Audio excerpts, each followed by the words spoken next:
지금까지 천부경의 해석은 천지와 만물이 창조되는 이치에 관하여 설명하였지만 중반부가 시작되는 7편부터는 창조를 주재하시는 근원에 관하여 풀어나가는 내용으로서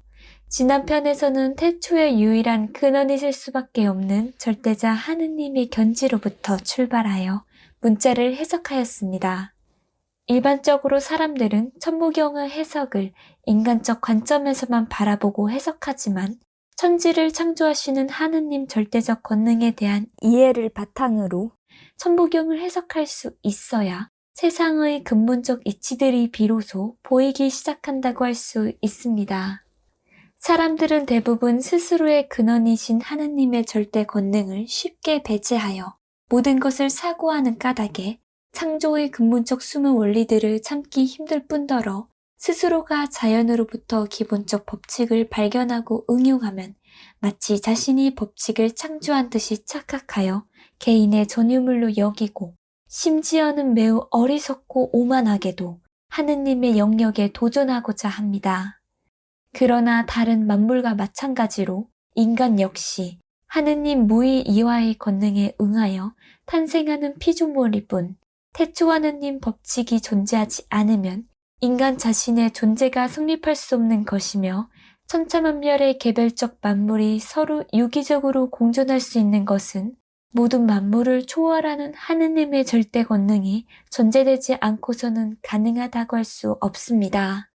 근원에 하느님께서 무한한 분이시기에 상대적 개념조차 서로 응하는 이치로 만물 각자가 자신만의 참과 거짓을 세울 수 있고 찰나에 정해지는 음과 양이 펼쳐질 수 있는 것인데 곧 모든 것이 조화롭게 공존할 수 있도록 설계하는 하느님의 절대 권능이란 한마디로 아무 조건도 없고 아무 이유도 없는 사랑이라고 할 수 있겠습니다. 이처럼 연만왕을 바로 태초 하느님의 창조에 관한 내용으로 풀어나갈 것을 여러분께서도 분명 예상하지 못하셨을 것으로 생각합니다. 연만왕에 이어서 하느님 권능으로 펼쳐지는 세상의 다양한 법칙들이 정립되고 운용되는 내용에 관한 글이라고 할 수 있는 말레용의 해석 역시 여러분들께서 이제껏 한 번도 들어본 적이 없으셨을 숨은 이치들을 설명하게 될 것입니다.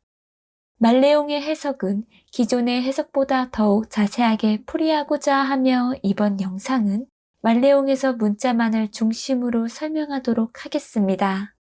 글자 하나의 풀이임에도 맞는 고찰이 필요한 다양한 문제들로 구성되어 있다고 할 수 있는 7편의 2부를 시작하겠습니다.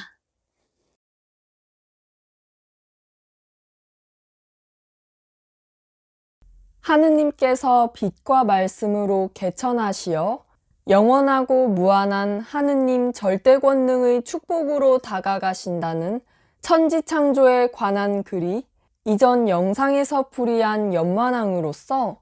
연만왕에 이은 말레용에서는 바로 하느님께서 빛과 말씀을 보내시는 목적에 관한 설명이 시작된다고 할 수 있습니다.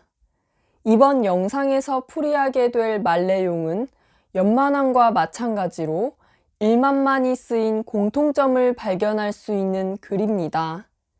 천부경의 문자 배치의 특징은 해석의 중요한 실마리가 될 수 있는 반면 다각적인 통찰을 하지 못하면 오히려 본질적 뜻과는 거리가 먼 표면적 해석에만 머무르게 하는 함정으로 작용할 수 있는데 대부분의 사람들은 천부경에 숨겨진 함정을 눈치채지 못하고 연만왕과 말레용의 문자를 논리적으로 해석해 나가는 것이 아닌 이를테면 만왕말레의 해석과 같이 획일하게 관습화된 의미로 풀이하는 일반화의 오류를 범하게 됩니다. 그러나 7편에서 가장 처음 나열되는 문자인 연과 이어지는 연만왕의 만을 말레용의 만과 같은 의미로 섣부르게 판단하여 각 문자의 의미를 간과해서는 정확하게 해석한 것이라 하기에 부족함이 많겠습니다.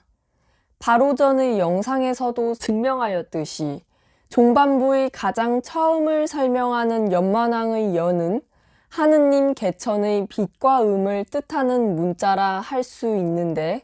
문자만이란 하느님 빛과 음의 영원함, 무한함, 완전함 등을 가리키는 문자로, 즉 연을 수식하여 하느님 권능의 절대성을 강조하는 글자가 연만왕의 만이라고 할 수 있습니다. 하느님께서는 사실 무소불위의 절대적 권능을 나타내시는 분이시기에 영원성과 무한성마저도 하느님을 규정할 수 있는 척도로 적용될 수 없으며, 천지창조의 무한성과 영원성조차 이미 하느님의 권능에 속박되어 있는 것이라 할 수 있습니다. 이처럼 태초 하느님의 창조에 관하여 세 글자로 집약한 것이 연만왕으로, 연만왕에는 사실 전편에서 설명하지 않았던 더욱 깊은 의미를 담고 있다고 하겠습니다. 특히 연만왕의 넓을 여는 성경의 구절로 잘 알려진 빛과 소금의 진리를 함축하고 있는 문자라 할 수 있는 것으로서, 빛과 소금의 진리에 관해서는 여러분께서도 한 번쯤 들어보셨을 것이며, 여러분 중 많은 분들이 대중적 의미를 알고 계실 것으로 생각합니다. 사람들은 일반적으로 성경에서 언급하는 빛과 소금을 세상에 반드시 필요한 인간이 되는 것에 대한 의미로만 이해하지만, 그러나 하느님께서 만물을 창조하시는 총체적 이치가 바로 빛과 소금의 말씀에 전해지는 것이라 할 수 있겠습니다. 무엇보다 사람들이 물질적 관념으로만 생각하기 쉬운 소금에는 만물 탄생의 원리와 인간이 창조되는 목적을 설명하는 무한한 이치들이 숨겨져 있다고 할 수 있는데, 여러분께서는 한 번이라도 소금의 중요한 의미를 유추해 보신 적이 있는지 궁금합니다. 아마도 여러분께서 여태까지 전혀 예상하지 못하셨을 빛과 소금의 숨겨진 하느님의 섭리를 말내용의 풀이에 들어가기 앞서 연만왕의 문자와 연결하여 설명을 시작해 보도록 하겠습니다. 태초 하느님 절대 권능의 빛과 음을 설명하는 넓을 연의 가운데에는 삼수변이 쓰여, 삼수변이 뜻하는 물이란 모든 것을 수용하는 성품으로서 무한한 생명의 원천이라 할 수 있는 것으로, 넓을 여는 곧 생명 탄생의 깊은 하느님 창조의 이치를 담은 문자라고 할 수 있습니다. 바로 하느님 권능의 지식과 같이 물의 성품은 모든 물질을 받아들임으로써 만물 탄생의 바탕이 된다고 할 수 있는데, 물은 외부적 수용과 동시에 자신의 본질을 잃어버리게 되므로, 즉 정화되기 위해서 스스로 끊임없이 흐르는 연속된 변화가 필요한 것이라고 할 수 있겠습니다. 이와 같은 물의 역동성을 설명하는 것이 삼수변과 함께 문자 연을 구성하는 단일행이라 할 수 있어, 물의 역동적 흐름에 작용하는 근원적 힘이란 빛과 음이 항상 상호유기적으로 작용하듯 물의 동시적 양극인 불의 성품에서 원리를 찾을 수 있겠습니다. 물의 수용적 성품의 상대적인 불이란 현상에 정체되지 않고 소멸시키는 성품으로서, 일반적으로는 소멸을 완전한 사라짐의 의미로만 생각하기 쉽지만, 새로운 탄생이 있기 위해서 기존에 대한 탈피가 필요하며, 소멸이란 곧 새로운 변화를 의미한다고 할 수 있는 것입니다. 물질은 바로 불의 작용에 의해 화한다고 할 수 있고, 물질은 화함으로써 다양한 규합이 가능한 본래의 상태, 즉 원소로 회귀하게 된다고 할 수 있습니다. 따라서 하느님 권능의 지혜와 같이 변화를 일으킬 수 있는 불이란 생명이 역동하는 원동력과 같다고 할 수 있으며, 단일행의 부수인 조금 걸을 척과 멈춰설 촉이란 생명의 원천인 물에 다양한 형태로 작용하는 불의 역동적 생명력의 모습을 가리키는 의미로 해석할 수 있겠습니다. 즉, 조금 걷는다는 것은 다양한 응용의 과정과도 같고, 멈춰선다는 것은 변화하기 위한 준비의 기간과도 같다고 할 수 있겠습니다. 바로 생명 탄생의 원리가 되는 불과 물의 전체적 에너지가 빛과 음이라 할 수 있는 것으로서, 빛이란 에너지의 실체가 드러나 이루어진 원초적 공의 모습과도 같고, 음이란 에너지가 내재하여 역동하는 원초적 시의 모습과도 같다고 할 수 있으며, 상호가 유기적으로 구성되어 한마디로 영원불멸한 시공이라 정의 내릴 수 있는 빛과 음의 조합을 바탕으로 생성되는 것이 물질 형성의 원리가 되는 입자와 파동의 물과 불이라 할 수 있습니다. 곧 문자 연에는 만물 생명의 기초인 불과 물의 상호작용에 관한 유추하기 매우 힘든 의미가 숨어 있다고 할 수 있는 것이며, 물이란 주체를 받아들이면 불이란 주체를 변화시킨다고 할 수 있어 불의 속성이 물의 습한 속성을 제거함으로써 마침내 물질의 요체만이 드러난 모습이 다름 아닌 소금이라고 하겠습니다. 바로 물질의 거시적 형태를 이루는 것이 수용의 속성인 물이자, 물질의 미시적 형태를 이루는 것이 변화의 속성인 불이라 할 수 있기에 소금의 결정을 유지하는 것이 물의 속성과도 같고, 소금이 함유하여 응용되는 모든 영양소가 불의 속성과도 같다고 할 수 있습니다. 물질을 구성하는 다양한 원소들이 집약되어 모든 만물에게 필수 불가결한 요소가 되는 것이 소금인데, 물과 불의 진수라 할 수 있는 소금의 근원인 빛에는 만물 창조를 위한 모든 이치가 있다고 할 수 있으며, 곧 소금의 습함이 사라졌다는 의미는 생명이 창조되기 위한 하느님의 진리만이 남고 모든 습이 사라졌다는 의미라 할 수 있는 것입니다. 이러한 이치로 만물의 습성은 물과 같이 쉽게 습에 물들고 부패하기에 끊임없이 정진해야 한다고 할 수 있으므로, 습기를 제거하는 불과 같이 스스로의 습을 끊어내야지만 점차 변화할 수 있는 것이며, 마지막에는 하느님의 빛이 응축된 순백의 소금과 같은 참나의 빛만이 남는 것으로서 결국 영원한 것은 오직 하느님의 진리라 할 수 있는 것입니다. 빛이란 태초 하느님의 권능이라 할 수 있으며, 소금이란 하느님 진리의 총체적 모습이라 할 수 있기에 소금은 곧 물질로 드러난 빛의 실체와도 같고, 그러므로 모든 만물은 스스로의 근원인 빛과 같은 소금이 없으면 살 수 없는 까닭이라 하겠습니다. 만물이 인지하지 못하는 태초 빛과 음으로부터 실체를 규정할 수 없는 불과 물이 상호작용하여 비로소 형태를 갖춘 것이 소금이라 할 수 있어 물의 무한한 수용성과 불의 집약된 진수가 만난 소금이란 즉, 불과 물의 상극이 가장 적절하게 배합되어 이루어낸 중도의 결실이라고 할 수 있습니다.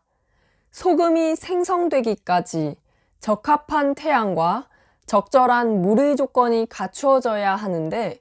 온도와 습도의 모든 기류를 변화시키는 바람이 적당함으로써 바로 소금을 완성하므로, 불과 물의 양극의 요소에 더해 바람이라는 삼극의 요소로 결정되는 소금이란 곧 생명의 정수가 되는 숨과도 같은 것이라 할 수 있겠습니다. 이처럼 만물의 숨이 되는 소금이란 물과 불의 입자와 파동으로 형성되는 물질의 결정체로서 만물의 전기와 자기의 물질 에너지를 일으키는 원리가 되고, 모든 중도의 조건이 갖추어져 생성되는 이치에 따라 만물의 체내 균형을 유지해주며 하느님의 영원한 진리와 같이 부패하지 않게 하는 것으로서 만물이 살아 숨쉬고 움직이며 사고하고 서로 교감하는 모든 생명 활동이 소금을 통해 이루어질 수 있다고 할 수 있는데, 소금의 산물이란 다름 아닌 만물의 지식과 지혜라고 할 수밖에 없겠습니다. 즉, 만물의 시작이 되는 빛을 유일하게 정의 내릴 수 있는 모습이 시공이라고 할 수 있다면, 입자와 파동의 모습으로서 전기와 자기적 작용이 일어나는 것이 물과 불이라 할 수 있고, 물과 불의 중도의 복합체인 소금이 곧 만물의 지식과 지혜를 가리키므로, 연만왕의 연은 천지의 결합과 동시에 탄생하는 인에 관한 삼천이 삼지 삼인이의 이치 역시 내포한다는 사실을 알 수 있습니다. 하느님의 권능으로 탄생하는 모든 것들이 소금이 의미하는 지식과 지혜의 모습이라 할 수 있는데,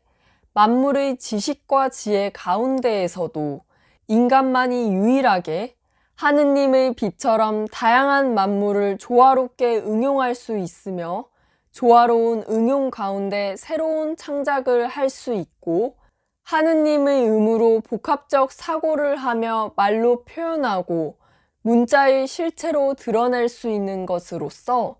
인간의 이러한 모든 행위를 한마디로 예술이라고 정의할 수 있겠습니다. 만물 역시 예술이 가능하다고 할 수 있겠지만, 만물은 물질적 법칙에 따른 자신의 정해진 범위의 한계 내에서 생존하기 위한 행위를 하는 것이라고 할 수 있으며, 즉 만물의 예술은 본능에 있다고 할 수 있는 한편, 인간의 예술은 자율에 있다고 할 수 있는 것입니다. 오직 인간만이 본능을 넘어서 스스로의 가치를 무한한 예술로 표현하고 그것을 예술이라고 정의 내릴 수 있는 이유는 바로 하느님께서 인간에게 자유를 부여하셨기 때문이라고 할 수 있으며, 자율적 사고와 능동적 표현을 할 수 있는 인간이란 이미 창조된 목적이 만물과 다르다는 사실을 알 수 있습니다. 인간과 만물의 가장 큰 차이 중 하나가 따라서 자율에 있다고 할 수 있고, 인간이란 즉 하느님의 창조를 자율적 예술로 승화할 수 있는 존재라 할 수 있는 것입니다. 곧 소금이 의미하는 만물의 지식과 지혜의 궁극적 정점이 인간의 지식과 지혜라 할 수 있고, 하느님 창조의 의의를 갖는 인간의 지식과 지혜를 뜻하는 소금이야말로 하느님 진리의 정수라고 할 수 있겠습니다. 따라서 넓으려니 담고 있는 의미인 하느님의 빛과 의미란 하느님께서 진리의 뜻을 펼치시는 창조의 근원지와도 같다고 할 수 있는데, 연만왕의 만이란 하느님 진리의 영원함을 뜻한다고 할 수 있는 것이며, 연만왕의 왕이란 하느님께서 인간의 지식과 지혜되는 소금으로서 천지창조의 법을 갈무리하신다는 내용으로 바로 하느님께서 깨달을 수 있음을 주신다는 빛과 소금의 깊은 이치를 담은 글이 연만왕인 것입니다. 이와 같은 무한하고 정교한 논리들이 빛과 소금을 뜻하는 연만왕에 모두 담겨 있는 것인데, 하느님의 이치란 이처럼 기본이 탄탄하여 인간이 절대 거부할 수 없는 것이라 하겠습니다. 하느님께서 빛과 소금으로 갈무리하시어 비로소 하느님 법이 그대로 전해지는 대상을 가리키는 문자가 연만왕의 왕 다음으로 오는 말레용의 만이라고 할 수 있습니다. 연을 주체로 설명하는 연만왕과 다르게 말레용은 1만만이 가장 처음 나열되어 문자 1만만이 갖는 의미의 무한성과 다양성이 주체로 드러남을 강조하는 것이라 할 수 있고, 곧 말레용의 만이 바로 하느님 권능의 축복을 받음으로써 각양각색으로 창조되는 만물을 의미하는 문자라 할 수 있습니다.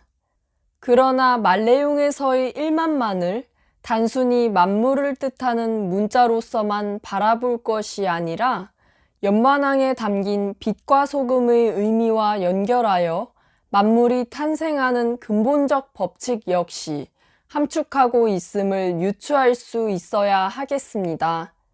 바로 하느님 권능의 축복이 이르는 빛과 소금으로 세상에 창조되는 만물의 이치에 관하여 하나의 문자로 정확하게 나타낸 것이 만자만이라고 할 수 있는 것으로서 말레용의 1만만에는 곧 같은 음을 차용한 이두식 표기인 만자만이 숨어져 있는 것으로 볼 수 있겠습니다. 만자만은 많은 예언서에서 이야기하는 궁궁을을과 관련한 문자로도 알려져 있는데 연만왕에서 설명한 빛과 소금의 의미를 알면 궁궁을을과 만자만의 의미 역시 알 수 있는 것이라 할 수 있습니다. 궁궁을을은 활궁과 새을이 각각 두 글자씩 나열된 글로 일반적으로는 활을 사냥이나 전쟁에서 사용되는 도구의 의미로만 생각하고 이에 따른 관점으로 궁궁을을의 해석에 접근하는 경향이 있습니다. 그러나 사실 활이란 처음 불을 지피는 것에서 기원한 것으로서 불을 일으키는 도구를 지칭하는 활이 이후에 악기나 사냥의 도구로 응용된 것이라 할 수 있겠습니다. 즉, 궁궁이라는 것은 본래 불을 밝힌다는 의미라 할 수 있고, 불이란 습을 제거하여 진수만을 남기는 재탄생의 원동력이라 할 수 있는 것으로서 불을 밝힌다는 것은 다름 아닌 스스로가 태초 하느님 진리의 빛으로 거듭난다는 뜻이라 할 수 있겠습니다. 문자 활궁과 함께 새를 뜻하는 문자인 을이 쓰여 새란 예부터 하늘과 소통하는 매개로 여기는 것으로서 그 중에서도 태양에 사는 새로 알려진 삼조고는 하늘의 빛을 이어주는 상징성을 지닌다고 할 수 있으며 을을이란 즉 스스로가 직접 하늘과 소통한다는 의미라 할 수 있습니다. 곧 궁이란 하느님 진리의 빛이자 을이란 하느님 말씀의 의미, 하느님 권능에 관한 글이라 할 수 있는 것이며 궁궁을을이란 결국 스스로가 참나의 빛이 되어야지만 하늘과 소통할 수 있다는 매우 깊은 진리의 말씀으로서 풀이할 수 있는 것입니다. 이와 같이 하느님 진리에 관한 궁극적 의미를 유추할 수 있는 깊은 철학의 글이 바로 궁궁을을이라 할 수 있는 것인데, 궁의 글자가 가리키는 활을 사냥과 관련한 의미로만 간주하여 궁궁을을의 전체 뜻을 고찰하고자 하는 현재의 거의 모든 풀이는 완전히 틀렸다고는 단정할 수 없겠지만 본질적 뜻에서 벗어난 것으로 볼 수 있겠습니다. 궁과 을이 두 자씩 연속한다는 점에서 알 수 있듯 궁궁이란 불을 지피는 주체가 현재의 나와 동시에 자신의 본질인 참나를 뜻하는 것이라 할 수 있으며, 바로 궁이 서로 등을 맞대고 기댄 형상이 버금함으로써 현재는 문헌의 기록에만 남고 잊힌 형태이지만 전체에 불을 전하는 구들의 원리가 되기도 하는 버금하는 곧 자신과 참나가 합일하여 전체를 알게 되는 궁극적 이치를 담은 문자라 할 수 있겠습니다. 서로가 합의를 이루는 가운데 창출된 새로운 적십거가 바로 문자가 내포하는 버금의 의미와 같이 하느님의 버금하는 완성된 참나의 시공이라 할 수 있는 것으로서 예로부터 버금화의 이치를 실생활에 응용하고 다방면의 문양으로 활용하였던 우리 선조들의 지혜와 철학이 얼마나 높은 경지에 이르러 있었는지가 여실히 드러난다고 할 수 있습니다. 군과 마찬가지로 을 역시 두 개가 연속되어 을이 서로 합해진 형상이 바로 지금 설명할 만자와 같다고 할 수 있습니다. 곧 이어서 자세히 설명하겠지만 만자 역시 열십이 확장되는 형상으로서 하느님의 권능이 투영된 참나로부터 새로운 창조가 시작되는 십승지의 뜻이 담겨 있다고 할 수 있는 것으로 곧 궁궁을을이란 한마디로 하느님 진리의 빛으로 거듭나는 참나의 십승지를 가리킨다고 할 수 있는 것입니다. 즉 하느님의 섭리로 물질 세상이 창조되는 이치를 나타내는 만자만이란 두 개의 한일이 중첩되어 확장되는 모습으로서 처음 시작의 중심으로부터 나아가 가장 기본적 경계가 드러난 모습이 한일이라 할 수 있으며 무한함의 무에 존재가 표현된 일이 바로 하느님께서 형상화된 양극의 모습이라 할 수 있습니다. 하느님께서 형상화된 모습이란 즉 하느님 역시 당신 스스로에게는 주체이시기에 일은 주체의 의미와 같은 것이라고 할 수 있고 여기에 양극의 상대적 개념이 가시적으로 드러난 것이 열십자라 할 수 있는 것으로서 하느님의 주체가 있으므로 상대적 개념인 대상이 생겨 세로로 그은 한일은 하느님을 증명하는 하느님의 또 다른 모습이자 하느님을 가장 닮을 수 있는 거울과 같은 존재인 참나라 할 수 있겠습니다. 여기서의 주체에 대한 정의는 만물의 개별적 이기심과는 전혀 다른 차원으로서 주체에 관한 자세한 고찰은 다음에 말레용의 후반부를 설명하면서 이어나가도록 하겠습니다. 곧 하느님과 참나의 서로 대응하는 양극이 응하여 혼합된 모습이 삼극이라 할 수 있는데 만자의 갈고리 형상은 중심으로부터 소용돌이 치는 역동성을 나타내는 것이라 할 수 있어 즉 하느님께서 이루시는 태초에 혼합되어 역동하는 절묘한 법칙 속에서 개별적 위치가 정립되어 근원의 중심으로부터 퍼져나가는 사극의 모습을 바로 만자로 나타낼 수 있는 것이라 할 수 있겠습니다. 한마디로 하느님 절대 권능으로 창조된 천지가 물질로서 사방에 태동하는 모습을 나타낸 형상이 만자라 할 수 있는 것입니다. 곧 하느님의 권능이 만물에 이르는 모습을 하나의 문자로 표현한 것이 만자만과 같다고 할 수 있어 만물의 전체적 바탕이 되는 하느님의 빛이란 만자의 형상에서 보이듯이 일직선으로만 나아가는 것이 아닌 점에서 시작해서 원을 그리며 퍼져나오는 나선형의 원리로서 무한한 역동성을 일으킬 수 있는 것이라 할 수 있으며 빛이 나선형으로 전달되는 피보나치 수열과 같은 모습이 곧 소리의 형태라고 할 수 있겠습니다. 바로 하느님 나선형의 빛의 형상이 만자의 원형이라고 할 수 있는 것이며 동시에 하느님 권능의 빛으로 창조되는 물질의 빛으로서 만물이 생동하는 생명력의 원천인 태양이 빛나는 모습을 형상화한 것이 만자라 할 수 있고 만자 역시 우리의 전통 문양 중 하나로서 우리 민족의 일상에 늘 하느님의 진리가 자리하고 있었음을 매우 잘 알 수 있는 것이라 하겠습니다. 하느님께서는 당신의 성심과 빛,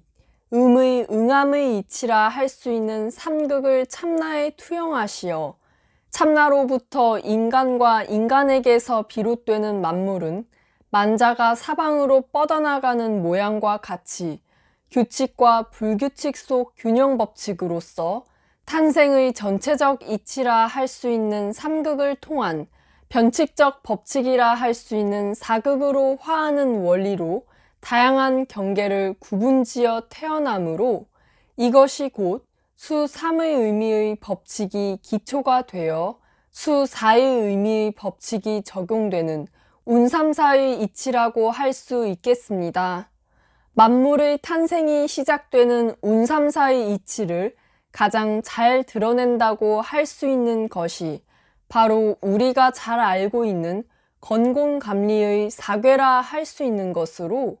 만물의 통합적 모습이라 할 수 있는 천지인의 삼요를 기초로 각각 하늘, 땅, 물, 불을 의미하는 건곤감리로 나타내는 사괴란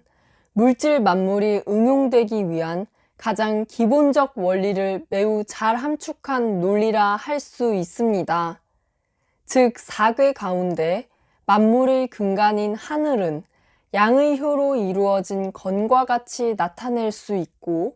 만물의 바탕인 땅은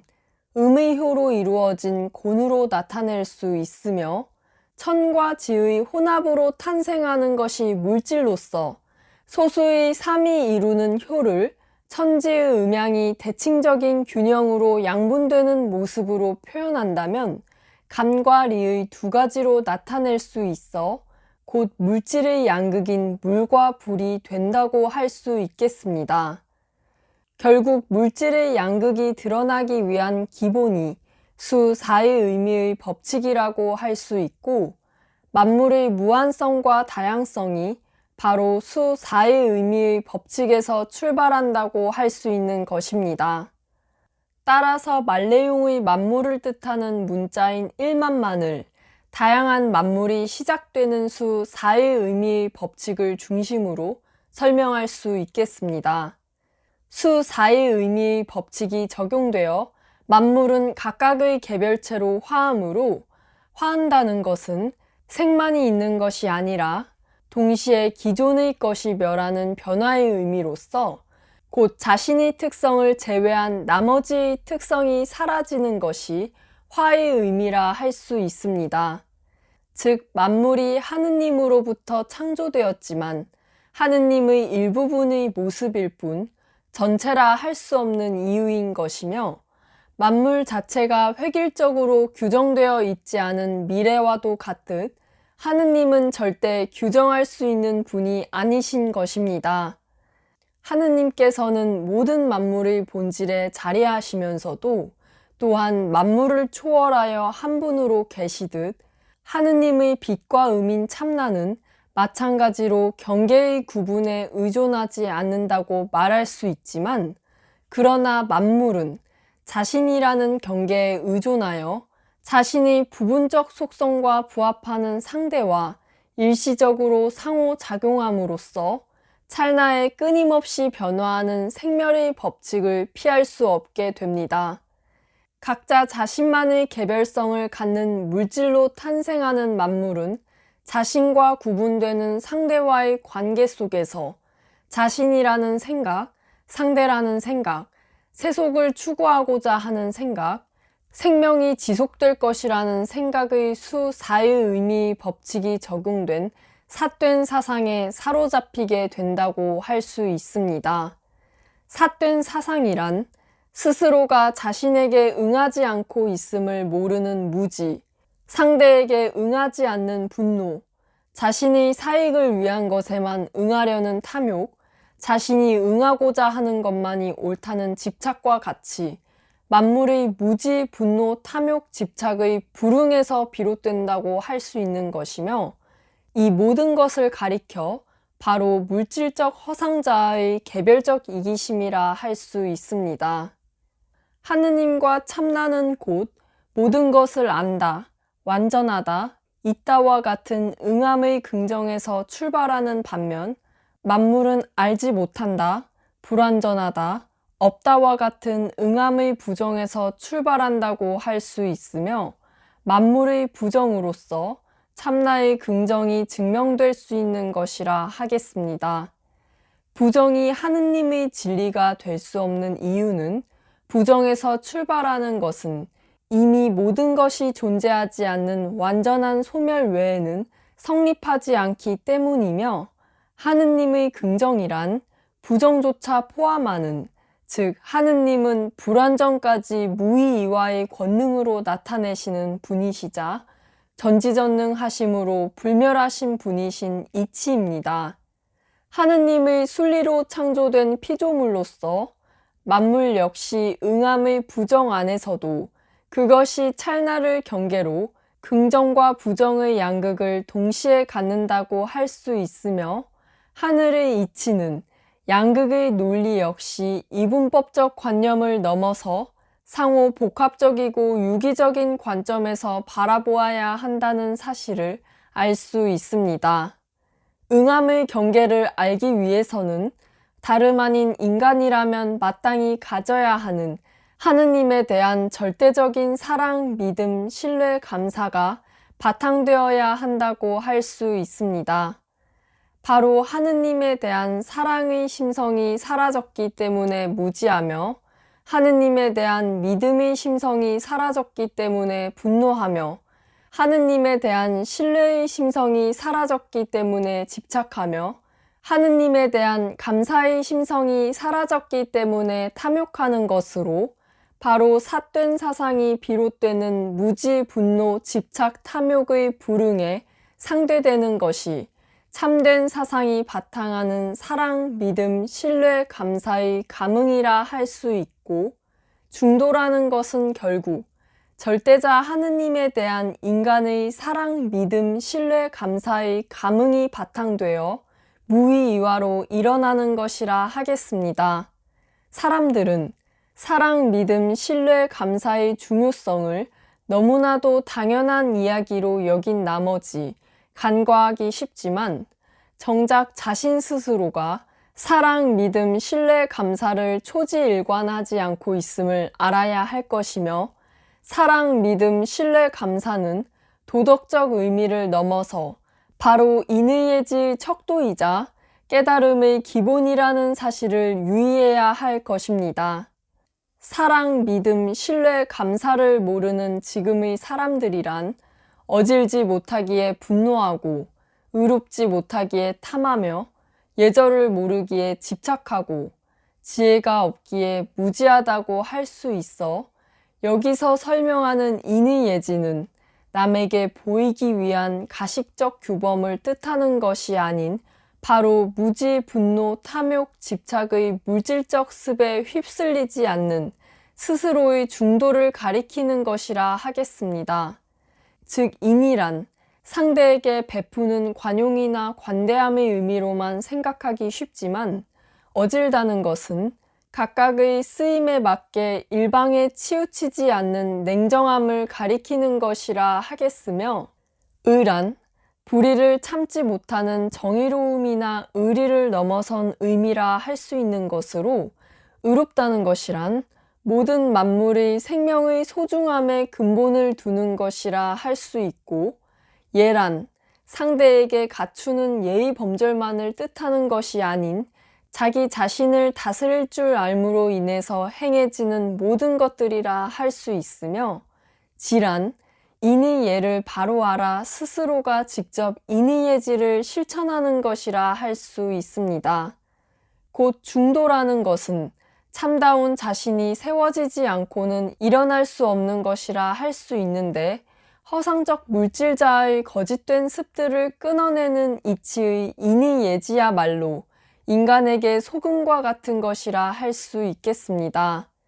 사랑, 믿음, 신뢰, 감사는 이러한 인의예지의 실천 기준이자 실천 방법이라 할 수 있는 것으로서 진실한 4가지의 상이 이루어지기 위해서는 무엇보다 하느님을 늘 마주하는 마음으로 사람을 귀히 여길 줄 알아야 한다고 말씀드리겠습니다.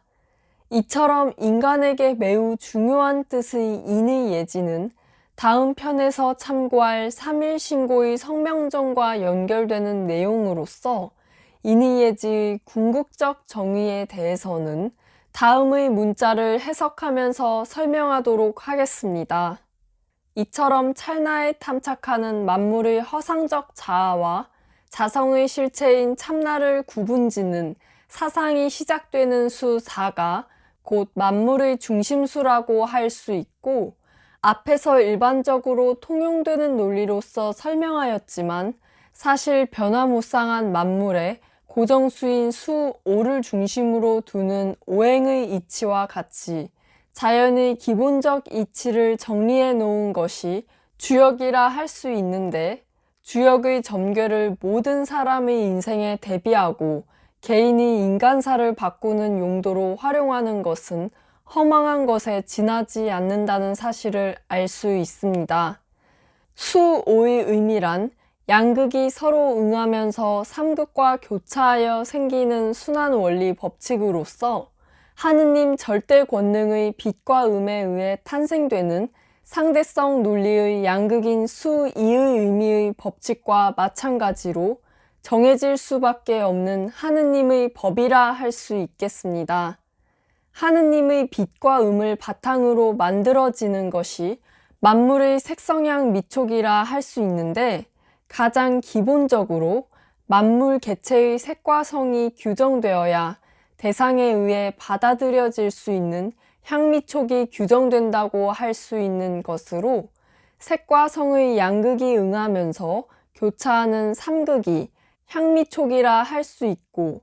만물 스스로가 색성향 미촉의 법칙을 정하는 것이 아닌 색성향 미촉은 정해지는 것일 뿐, 만물은 여기에 자신만의 사념의 법을 더해야지만 수 5의 의미의 법칙을 활용할 수 있다고 설명할 수 있습니다.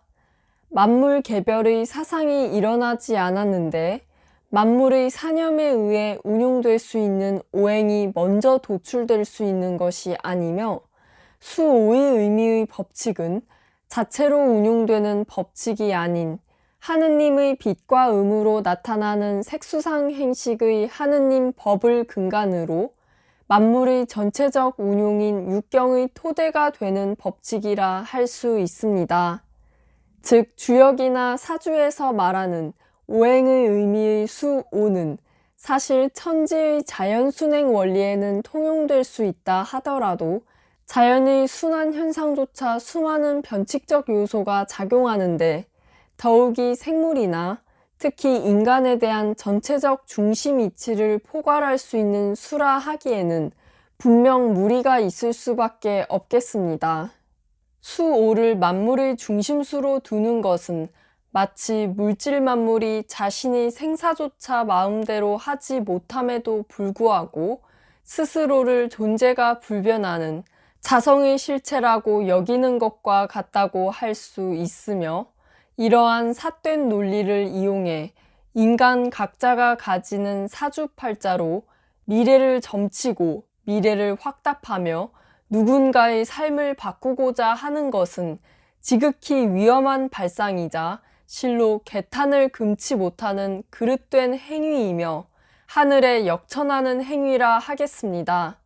점술이나 무속행위, 신앙심, 기도 등을 통해 개인의 삶을 실제로 바꾸었다고 생각할 수도 있겠지만, 그것은 어떠한 신비로운 힘이나 주술적 효험 혹은 미래에 대한 예측으로 인해서 바뀌는 것이 아닌 불가항력적 운명인 것이라 할 수 있겠습니다. 운명을 바꿀 수 있다면 스스로의 생사 역시 좌지우지할 수 있다는 것인데, 태어남도 죽음도 정하지 못하는 찰나의 변화는 스스로가 인간적 삶을 바꿀 수 있다고 자만하는 것은 자신이 하느님의 절대적 권능은 차치하더라도 참나와 같은 초월적 능력을 갖추지 않으면서 운명이 바뀐다는 착각 속에 운명을 부여잡고 있는 형국이라 할 수 있겠습니다. 운명은 정해졌지만 정해진 운명 안에서 스스로가 항상 사랑, 믿음, 신뢰, 감사로서 하느님과의 절대적 유대 관계를 이어나가는 아래 하느님의 진리를 끊임없이 궁구하고 탐구함으로써 자신의 참나가 스스로를 하느님께 인도하는 길을 걸어가는 것이 특별히 인간에게 주어진 숙명이라고 하겠으며, 스스로가 하느님의 영원한 축복을 부여받은 하느님 심성이 투영된 청정한 참나로 거듭날 때 비로소 자기 자신의 운명을 바꿀 수 있는, 즉 운명에 속박되지 않는 자유를 성취한다고 할 수 있는 것입니다. 하느님에 대한 절대적 사랑, 믿음, 신뢰, 감사로서 스스로가 극복해야 할 고통과 괴로움을 넘어서고 인내할수록 하느님이 점차 스스로에게 보이기 시작한다고 할 수 있는데, 따라서 요행을 바라거나 상대를 밟고 올라서는 것을 당연하게 여기는 지금의 기복사상은 하느님의 뜻과 대척하면서 하느님을 영접하고자 하는 매우 모순적인 행위이자 하느님을 기만하는 교만적 행위라 할 수밖에 없겠습니다. 사괴의 이치에 분명 오행의 이치가 있고, 오행뿐만 아니라 사괴가 응용된 64괴로도 길흉화복을 판단하지만, 점괘란 인간을 유형으로 나뉘어서 정하는 것이 아닌 같은 점괘마저 사주를 가진 사람에 따라 운세의 결과가 달라지는 것인데, 즉 오행이나 점괘 자체만으로 사주를 풀이하는 것이 아닌 사주를 점치는 사람이 상대를 인지하는 오감에 자신의 법을 정립하여 각자에게 맞는 사주를 풀이하는 것이라 할 수 있고, 즉 점수를 보는 사람 사이에는 이미 서로의 업이 작용한다고 할 수 있는 것입니다. 결국 서로의 업과에 의해 사주의 풀이 역시 달라지는 것이라 할 수 있는데, 그러나 현재 무속인이나 역술가라고 하는 사람들은 다른 사람의 미래를 예언하는 것이 마치 자신의 개인적 능력인 것처럼 착각한 나머지 예언을 대가로 금전적 이익을 취하고 그것을 직업이라고 이름하여 스스로의 사리사욕을 채우는 것에 당위성을 부여합니다. 사주를 풀이하는 능력은 곧 자신과 상대와의 업과 속에서 정해지는 것일 뿐, 상대가 점수를 받아들이는 결과에 따라 결국 또 다른 업을 낳게 되는 것이라 할 수 있는데, 상대의 고난까지 스스로가 감당하고 책임질 것이 아니라면 점수를 행하는 능력을 앞세워 다른 사람의 인생을 함부로 논해서는 안 될 것입니다. 곧 스스로의 사상이 개혁되지 않고서는 어떠한 것도 근본적으로 변화할 수 있는 것이 아니라 하겠는데, 수5의 의미를 만물의 중심으로 여기는 것부터가 타락의 시작이라 할 수 있으며, 수6의 의미의 법칙 또한 각자의 개별적 법이 천차만별인 까닭에 수6의 의미의 운용이 모두 다르므로 만물에게 적용되는 중심수는 모든 윤회의 골이 시작되는 4라고 할 수 있겠습니다. 수4의 의미에는 이처럼 만물 탄생의 중요한 이치가 담겨 있다고 할 수 있으므로 세상의 물질로 탄생하는 만물 시작에 관한 포괄적 내용이라 할 수 있는 말레용의 만을 수4의 의미의 법칙을 통해 풀이해 볼 수 있었습니다. 그러나 현재의 사람들은 각각의 수가 의미하는 법칙을 진실하게 탐구하지 않으므로 수4의 의미의 법칙 역시 간과하여 수5의 의미의 법칙을 만물의 중심수로 혼동하는데, 수5를 만물의 전체적 이치로 적용하는 인간의 이기적 발상이 결국 진리의 이치를 곡해하여 인간 스스로에게 폐단을 낳는 결과까지 초래한다는 사실을 알 수 있겠습니다. 말레용의 만의 풀이에서는 모든 만물의 법칙이 바로 하느님 창조의 섭리에서 근원한다는 태초의 진리로부터 출발하여 만물 탄생의 기초 법칙을 이해하는 기존 사고 개념의 오류를 짚어보면서 다음으로 이어지는 말레용의 레에서는 문자의 풀이와 관련하여 수4 이후의 법칙을 설명하겠으며, 수 법칙이 문자와 갖는 연결성 속에서 탄생한 만물이 운용되기 위한 여러 가지 이치들을 살펴보도록 하겠습니다. 이번 편에서 알 수 있듯이 물질이 드러나는 거시적 차원에서는 수많은 변칙이 적용되어 복잡한 법칙들이 정립된다고 할 수 있는데, 따라서 거시적 법칙의 만물에 관한 글이라고 할 수 있는 말내용은 한 번에 모두 설명하기에는 내용이 매우 길어질 수 있으므로 다음의 영상에 설명이 이어지며 다음 편도 마찬가지로 말내용의 내 하나의 문자에도 문자가 가리키고자 하는 숨은 의미와 관련하여 수많은 하느님의 이치들이 함축되어 있다는 사실을 알게 되실 수 있을 것이라 말씀드립니다.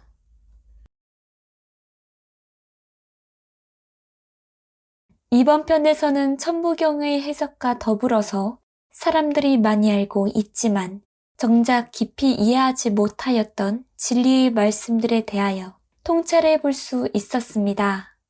특히나 말레용의 풀이하면서 현재 사람들이 매우 왜곡하여 받아들이고 있는 만물의 이치들을 기존의 상식과는 전혀 다른 관점에서 논증해 보았습니다. 따라서 영상의 논의들을 이해하기 위해서는 상당한 숙고가 필요하다고 할 수 있겠으며 이번 영상의 다양한 통찰을 바탕으로 다음 편에 계속해서 말레용의 문자에 담긴 더욱 많은 이치에 관하여 설명하도록 하겠습니다.